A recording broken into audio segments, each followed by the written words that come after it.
पुन्हा एकदा तुम्हाला एक प्रश्न विचारायचा आहे, की कुठलीही भूमिका आपण साकारत असतो त्यावेळेला ती भूमिका शोधण्याचा फार प्रयत्न चाललेला असतो नटाचा, की तो आत्मा आत्ता मला माझ्यामध्ये आला, ही मला आत्ता सापडली. तर लोकमान्य करताना हा अनुभव येत होता? मी माझ्या नजरेतनं कधी मी लोकमान्यांच्या भूमिका कधी पाहिलं नव्हतं.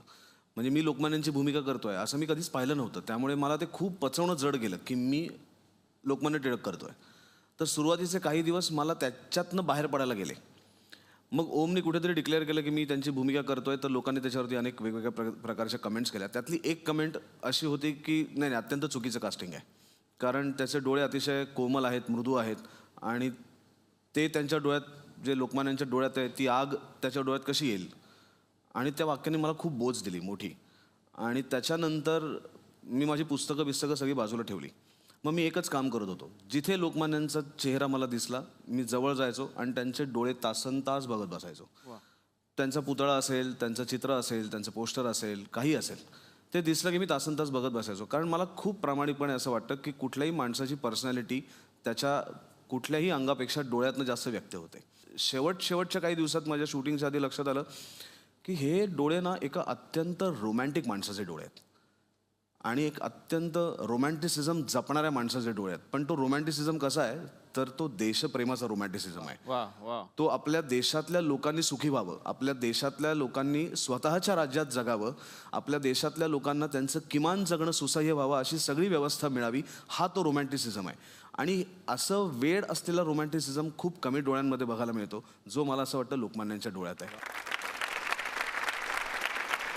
माझ्याही घरात एक दिग्दर्शक असतो, माझा भाऊ आहे. सगळ्यांनी लगान सिनेमा बघितलाय, त्यानं सिनेमा बनवलाय, मला लगान करायला पाहिजे. चंपानेर. स्वातंत्र्य मिळाल्यानंतर भारतातून सगळे इंग्रज तर निघून गेले, पण हे एकमेव गाव आहे जिथे इंग्रजांचा एक तुकडा असाच शिल्लक राहिला. तो तुकडा म्हणजेच या गावातला शेवटचा इंग्रज. आणि याच्या विरुद्ध लढा देत आहेत या गावातले 3 तरुण, भुवन कदम, गुरन कारंडे आणि बागा बद्रिके.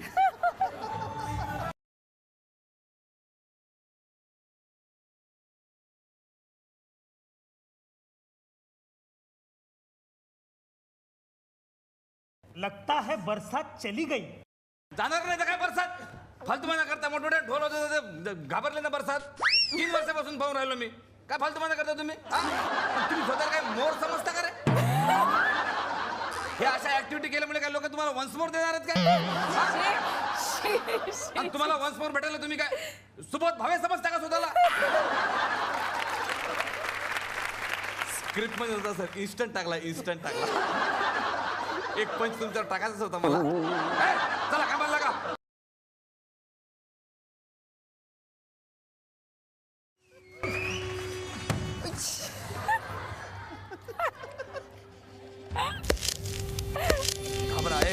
घाबरा रे.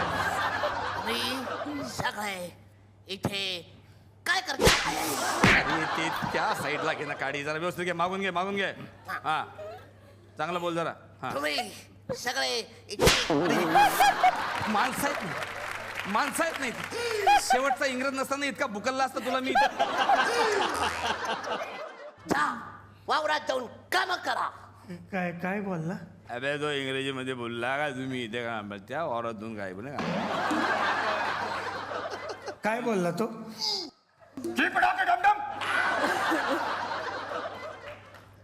हा काय बोलला? तो म्हणाला वावरात काम करा. हे मी तुला सांगितलं असतं, पण मी मुकाय सिनेमा.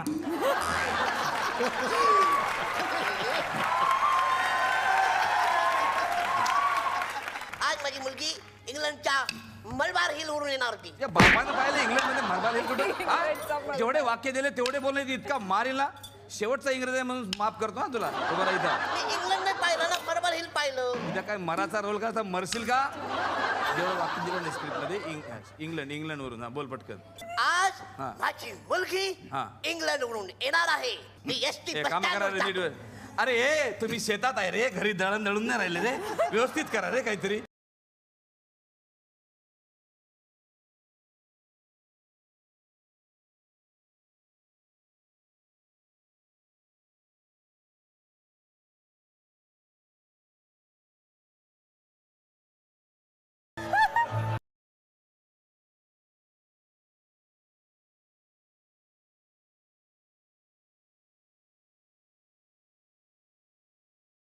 अरे पकड पकड पकड चल पकड ए, थांब, हा, पकड, ए, ए. ए, थांब.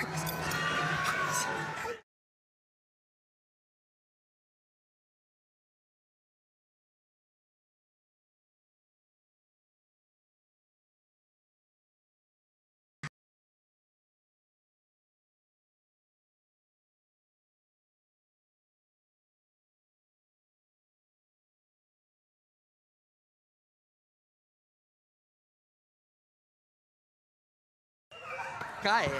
आ रोलची इज्जत ठेव, शेवटचा इंग्रज आहेस तू. आणि हे हिचं एक काय प्रॉब्लेम आहे काय माहित नाही. हिला कुठलेही कपडे द्या, एलिझाबेथचे द्या, प्रिन्स वेल्सचे द्या, काही द्या, हे नाचते ते रिक्षावालाच. सारखं सारखं एकच काम करायला स्वतःला का प्रिया बापट समजतेस तू? हे वाक्याला अर्थ नाही, पंच टाकायचा होता. What is your name? त्याचा काही नियम नाही. आज इकडं उद्या तिकडं जसं काय मिळेल तसं आम्ही असतो. काय रे? हा म्हणजे आमचं कसं आहे ना, विंचवाचं बिराड आहे आपलं. काय रे? मिळालं. ये. मुली मी तुझ्यासाठी गिफ्ट आणलंय. डार्ट. हे dart. Oh my God, Dart! हे डार्ट म्हणजे काय रे? मला डार्ट काय कळलं नाही. तर हा डार्ट गेम याला असा बाण मारायचा असतो. हा म्हणजे त्याला नेमबाजी करायची आहे. नेमबाजी. अच्छा मग मला बटाटा भाजी. तुला काय हवंय? मला क्रीम रोल सांगा ना. क्रीम रोल चाल. तुला याचा उपवास आहे. मला वडापाव. मला वडापाव. काय चालू आहे तुझं? आ वडापाव काय वडापाव? अरे कपडे बघ, तुझ्यावर केलेला खर्च बघ. हा? वडापाव मागते. या एवढ्या सगळ्यांच्या कपड्यात तुझा एक ड्रेस आलेला आहे. तुझ्या एका ड्रेसमध्ये सगळं बजेट आमचं लंब झालेलं आहे. त्याच्यामुळे गेस्टला द्यायला पैसे दे म्हणून रिपीट व्हॅल्यूचे गेस्ट बोलवले आम्ही इकडे.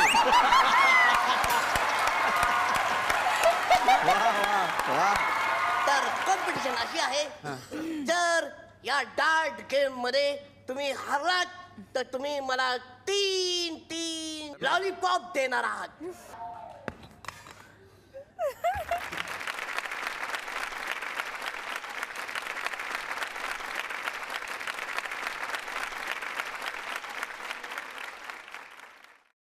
आणि आम्ही जिंकलो तर त्याचं माझ्या मुलीशी मी लगान लावून देईन.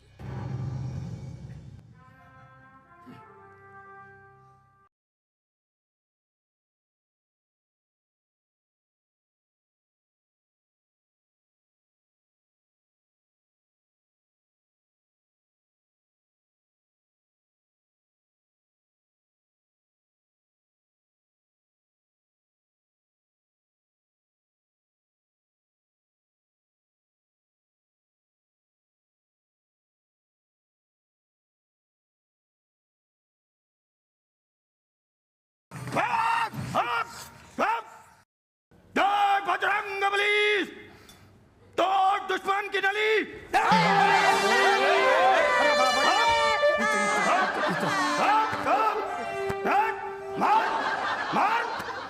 मार तू मारायचंय त्याला. मार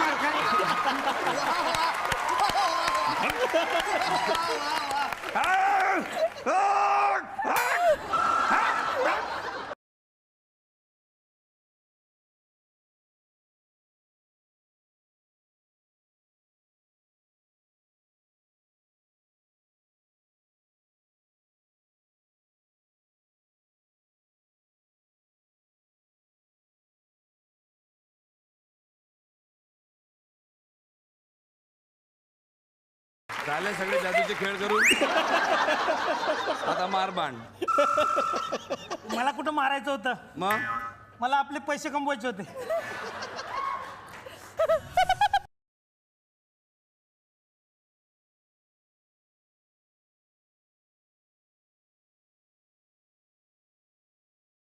आता बघ मार. अरे इकडे होतो.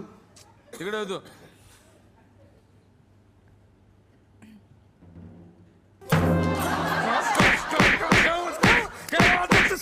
अरे नको बाबी तरी आपण तीस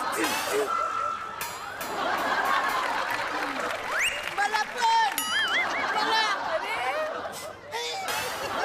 अरे अरे काय केलं अरे तुला अवकात नाही अरे खातो कशाला ते शेवटचा इंग्रज उठच करू नको चल तुझ्या पुरीचं कन्यादान करायचं आहे ना तुला सवय नाही खावत नव्ह चल हा हो मारा पटकन मार चल Yeah.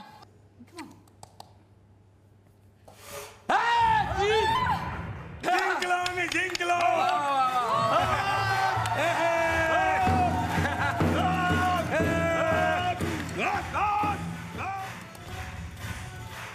राहू दे. ती काय घातली काय नाही घातली काय चल चल चल चल चल चल त्याला घेऊन जा चल जा रे याच्या बरोबर याला कसं अहो हे काय हे आहे रे लग्नातला घेऊन जा सोबत हा?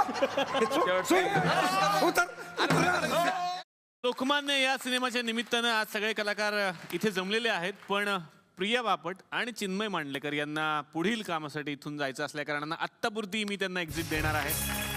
Thank you so much. आपण पुन्हा या, आम्ही तुमची वाट बघू.